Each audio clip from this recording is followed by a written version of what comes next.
మార్పులు తీసుకురావాల్సిన అవసరం ఉందనేది అర్థమవుతుంది. ఎస్, బీఆర్ఎస్ పార్టీకి సంబంధించి వివేక్ పాటిల్ గారు ఇందాక మనకి సరిగ్గా వినిపించలేదు. ఎస్, చెప్పండి మీ వర్షన్. అంటే ప్రధానంగా గతంలో బీఆర్ఎస్ పార్టీపై చాలా ఆరోపణలు వచ్చాయి. పూర్తిగా కాంగ్రెస్ పార్టీ ఎల్పీని కూడా విలీనం చేసుకున్నటువంటి పరిస్థితి అవన్నీ మనం చూసినటువంటిదే.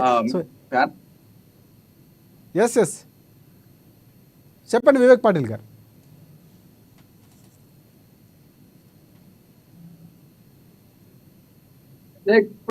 ఇప్పుడు మేము కేసులో పిటిషన్ వేసింది కడియం సరి, తెల్లం వెంకట్రావు, దానం నాగేందర్ గారు. వీళ్ళ ముగ్గురికి సంబంధించి ఈ హైకోర్టులో పిటిషన్ వేయడం జరిగింది. ఇందాక అరక్పూడి గాంధీ గారి గురించి చెప్పారు. గాంధీ గారికి ప్రధాన ప్రతిపక్షంలో నేను ఇంకా ప్రతిపక్షంలోనే ఉన్నా అని చెప్తా ఉన్నాడు కదండి. రైట్ వివేక్ గారు, మీకు కొంచెం సిగ్నల్ ప్రాబ్లం ఉన్నట్టుంది. ప్రధానంగా ఈ అంశం మాట్లాడిన తర్వాత మీరు దానికి వివరణ ఇద్దరు. అది యాక్చువల్గా ఉదాహరిస్తూ చెప్పినటువంటి పరిస్థితి ఈశ్వరరెడ్డి గారు. ఎస్ శివలాల్ గారు, మళ్ళీ మీ దగ్గరికి వస్తున్నాం. అంటే ప్రధానంగా అంటే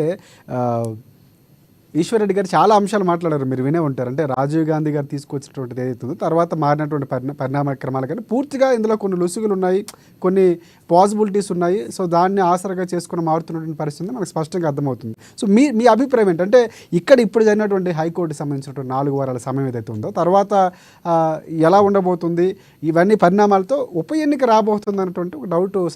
ఎందుకంటే మహారాష్ట్ర లాంటి ప్రాంతంలో వచ్చినటువంటి పరిస్థితి మీరు వినే ఉంటారు. మొన్న దానికి సంబంధించినటువంటి ఈ ఏడాదిలోనే జరిగినటువంటి పరిస్థితి. సో ఇక్కడ పోటీ చేయడం జరిగింది. ఇవన్నీ కూడా క్లియర్ కనబడతా ఉన్నాయి. అదే విధంగా మరి తెల్లం వెంకట్రావు గారు కావచ్చు, కడియం శ్రీహరి గారు కావచ్చు, ఈ రోజు కాంగ్రెస్ పార్టీలో చాలా కీలకంగా వ్యవహరిస్తా ఉన్నారు. అదే విధంగా మొత్తం 10 మంది ఎమ్మెల్యేలు ఈ రోజు బీఆర్ఎస్ పార్టీ నుండి కాంగ్రెస్ పార్టీలో జాయిన్ కావడం జరిగింది. అరక్పూడి గాంధీ గారు, పోచారం శ్రీనివాస్ రెడ్డి గారు, గుడం మహిపాల్ రెడ్డి గారు, బండ్ల కృష్ణమోహన్ రెడ్డి గారు, ప్రకాష్ గౌడ్ గారు, యాదయ్య గారు, డాక్టర్ సంజయ్ గారు, ఈ 10 మంది ఎమ్మెల్యేలు కూడా కాంగ్రెస్ పార్టీ నుండి ఈ రోజు బీఆర్ఎస్ పార్టీ నుండి కాంగ్రెస్ పార్టీలో మేము జాయిన్ అయ్యామని చెప్పడం జరిగింది. అందులో ఒక ఎమ్మెల్యే గారు మరి ఏదైతే గద్వాల్ ఎమ్మెల్యే బండ్ల కృష్ణమోహన్ రెడ్డి గారు మరి మేము గర్వాపసి వచ్చానండి, నేను బీఆర్ఎస్ లో కొనసాగుతున్నానని చెప్పి మధ్యలో ప్రకటించాడు. మళ్ళీ మరి ఈ గౌరవనీయులు ముఖ్యమంత్రి గారి కోరిక మేరకు నేను కాంగ్రెస్ లోనే కొనసాగుతున్నా అని చెప్పి మరొకసారి ప్రకటించడం జరిగింది. ఈ రోజు హైకోర్టు అనేది క్లియర్ గా ఒక డైరెక్షన్ ఇవ్వడం జరిగింది.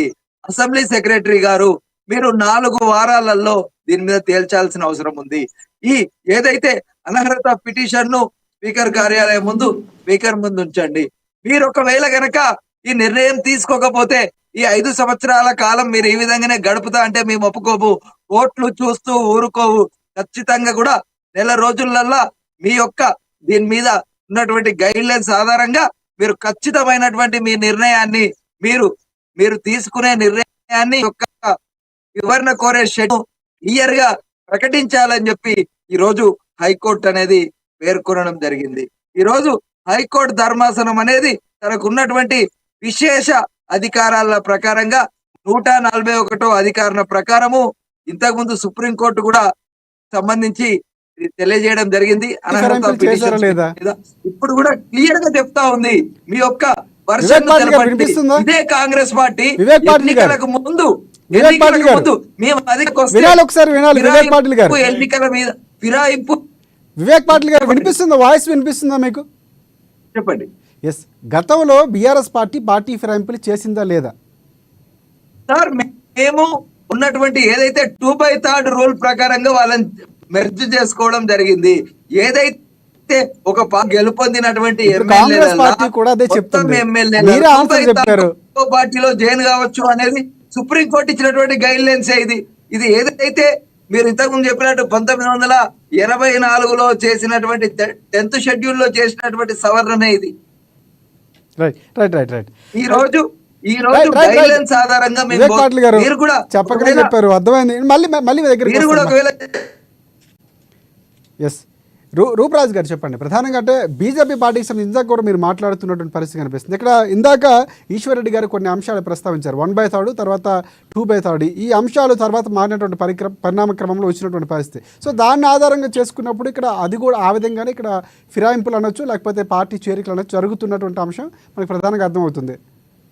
మీరేమంటారు? సరే, ఈ విషయము ఫిరాయింపుల ఈ యొక్క మీరు అన్నట్టు సవరణకు సంబంధించింది ఓకే. నేను ఒక క్వశ్చన్ వాళ్ళని అడిగాను.